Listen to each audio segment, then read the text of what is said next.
मौलाना अबुल कलाम आज़ाद के 135वें जन्मदिन के अवसर पर तृणमूल भवन में तृणमूल माइनॉरिटी सेल की ओर से एक प्रोग्राम का आयोजन किया गया।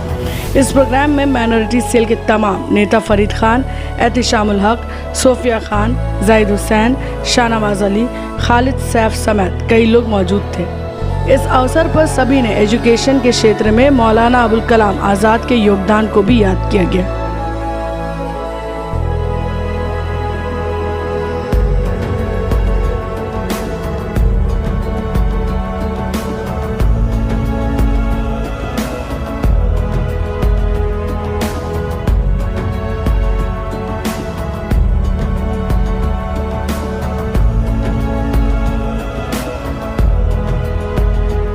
ये हमारे लिए बहुत ही खुशी की बात है, बहुत ही सौभाग्य की बात है कि मौलाना अबुल कलाम आज़ाद साहब हमारी कम्युनिटी से बिलोंग करते थे और हम मौलाना साहब जैसे लोगों पर गर्व करते हैं, पूरा हिंदुस्तान गर्व करता है कि आज उनकी वजह से हिंदुस्तान में मुसलमान सर उठाकर जी रहा है। क्योंकि हमें याद है कि मौलाना अबुल कलाम आज़ाद साहब पार्टीशन के हमेशा से ख़िलाफ़ थे, उन्होंने जिन्ना का विरोध किया था और मुझे बहुत खुशी है कि हम लोग मौलाना आज़ाद के मानने वाले लोग हैं। और आज उनका 11 नवंबर को उनका 135वां जन्मदिन है, उसको हम अपने तृणमूल पार्टी ऑफिस में यहाँ पर हम लोगों ने मनाया है। मैं अपनी नेत्री श्रीमती ममता बनर्जी का बहुत बहुत शुक्रिया अदा करता हूँ, हमारे नेता अभिषेक बनर्जी और हमारे नेता श्री सुब्रत बख्शी जी का बहुत बहुत शुक्रिया अदा करता हूँ कि उन्होंने हमें ये मौका दिया, हम माइनॉरिटी के लोगों को ये मौका दिया कि इस तृणमूल भवन में आकर उनके पैदाइश को मनाया जाए। यहाँ यूथ के आइकन अभिषेक बनर्जी के निर्देश पर, हमारे सर्व भारतीय तृणमूल कांग्रेस के सभापति श्री सुब्रत बख्शी जी के निर्देश पर हम लोग तृणमूल भवन में तमाम स्टेट कमेटी के लोगों ने यहाँ खैराज तहसीन पेश किया। तो ये आज बहुत बड़ा अवसर का दिन है कि मौलाना अबुल कलाम आज़ाद वो ऐसे फाउंडर थे, वो पहले एजुकेशन मिनिस्टर हमारे हिंदुस्तान के थे और हिंदुस्तान में उनको आज हम मुसलमान जो यहाँ हैं उनकी बहुत बड़ी योगदान है। इसलिए हम लोग उनको खैराज तहसीन हमारे नेत्री के आदेश पे, हमारे नेता के आदेश पे हम लोग तमाम हमारे हाजी नूरुल इस्लाम साहब जो यहाँ के हम माइनॉरिटी के चेयरपर्सन हैं, उनके आदेश पे तमाम हम लोग जितने भी नेता स्टेट के हैं हम लोग ने तृणमूल भवन में खैराज तहसीन पेश किया और उनको सदा हम लोग याद करते रहेंगे। Thank you so much. पहले तो पूरे हिंदुस्तान को बहुत बहुत मुबारकबाद, चूँकि आज एजुकेशन डे भी है और आज हमारे हिंदुस्तान के सर्वप्रथम एजुकेशन मिनिस्टर मौलाना अबुल कलाम आज़ाद, जो कि सिर्फ एजुकेशन मिनिस्टर नहीं थे बल्कि हमारे फ्रीडम फाइटर थे और उनके कई योगदान हैं हमारे देश के लिए। तो उनके लिए अगर हम यहाँ पर माइनॉरिटी सेल तृणमूल भवन में हम माइनॉरिटी सेल को रिप्रेजेंट करते हैं तो बहुत अच्छा लग रहा है। और यही पैगाम देना चाहूँगी कि चूँकि एजुकेशन एक नींव है एक देश का, एजुकेशन से ही हम लोगों की तकदीर बदल सकते हैं, पूरे हिंदुस्तान को बदल सकते हैं। तो एजुकेशन के ऊपर हमें बहुत ज़ोर देना है, चूँकि हमारी नेत्री ममता बनर्जी ऑलरेडी इसके ऊपर काम कर रही हैं, स्पेशली बच्चियों की, लड़कियों की माइनॉरिटी के एजुकेशन के ऊपर वो बहुत काम कर रही हैं। जैसे उन्होंने कन्याश्री दिया और कई ऐसे काम कर रहे हैं। तो हम यहाँ पर माइनॉरिटी के जितने भी लोग हैं पूरे हिंदुस्तान को मुबारकबाद देते हैं और बस यही कहना चाहूँगी। हमारे पहले देश के पहले एजुकेशन मिनिस्टर हमारे मौलाना अबुल कलाम आज़ाद साहब, जो इन्होंने तालीम के लिए, एजुकेशन के लिए जो काम किया है वो काबिल तारीफ़ है।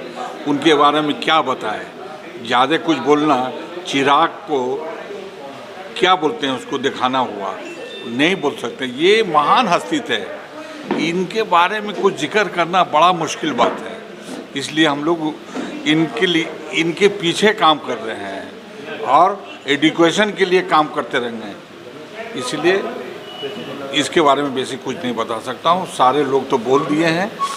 मैं आशा करता हूँ, उम्मीद करता हूँ कि इनके बताए हुए रास्ते में सारे बच्चे और सारे लोग चले।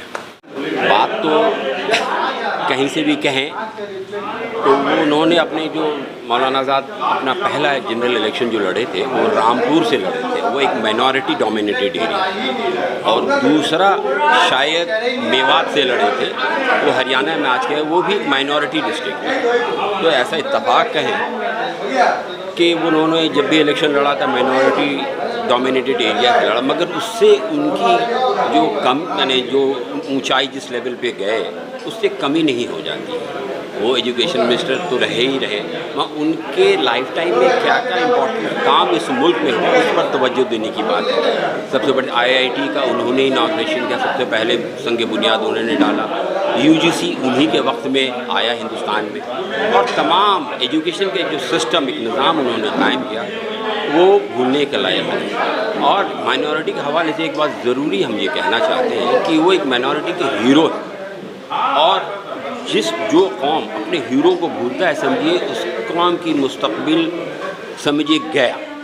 तो हर हाल से जो जिस कौम का हीरो है उसको याद करनी चाहिए, और बग़ैर भूल हम लोगों को हर हाल से उनके इस हीरोइज़म या और बाकी जो काम किए उसको भूलनी नहीं चाहिए। और পশ্চিমবঙ্গ তৃণমূল কংগ্রেস তৃণমূল ভবনে মাইনরিটি সেলের পক্ষ থেকে এবং দলের পক্ষ থেকে আজকে আমাদের মৌলানা আজাদ সাহেবের জন্মদিবস উদযাপন আমরা করলাম, 135তম জন্মদিবস। এখানে আমাদের মাইনরিটি সেলের পুরো রাজ্য কমিটির পদাধিকারীরাও ছিলেন। আমরা প্রত্যেক বছর, আজকে নতুন না, প্রত্যেক বছর যখন থেকে তৃণমূলের জন্ম তখন থেকেই আমরা এটাকে এনাকে শ্রদ্ধা জানাই। যখন তৃণমূলের জন্ম হয়নি তখন কংগ্রেস পিরিয়ডে কংগ্রেস করতাম আমরা সবাই মিলে, সেই থেকেই প্রত্যেক বছর আমরা করে আসছি। এবং বিশেষ করে দিদি এবং অভিষেক ব্যানার্জি প্রত্যেক ঋষি মনীষী পশ্চিমবাংলায় রয়েছেন, অল ইন্ডিয়া রয়েছেন, তাদের জন্য শ্রদ্ধা জ্ঞাপন করেন। আপনি দেখবেন টুইটারে, ফেসবুকে, সোশ্যাল মিডিয়ায় বিজেপি কোনো কাউকে অল ইন্ডিয়া মনীষীদেরকে সেরকম শ্রদ্ধা জানায় না। আজ পর্যন্ত দেখি ওরা কংগ্রেসের নেতা, বাট বল্লভ ভাই পটেল কার নেতা? ও তো কংগ্রেসের নেতা, তাকে নিয়ে তারা বেশি প্রচার করছে বল্লভ ভাই পটেলকে।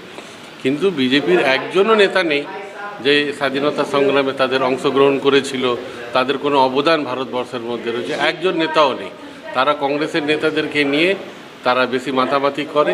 এবং বিশেষ করে এমন সাম্প্রদায়িক দল যে মৌলানা সাহেব, ইনি সেকুলার মানুষ ছিলেন, ইনি পাকিস্তান চাননি, ইনি দেশ বিভাজন চাননি, ভারতকেই যে নিজের দেশভক্তির জন্য ইনি এখানে থেকে গেলেন। এখানে এডুকেশন, এনার অনেক অবদান, এনার অবদান ভোলার নেই, চিরস্থায়ী থাকবে। এই বলে আমার বক্তব্য শেষ করছি। নমস্কার।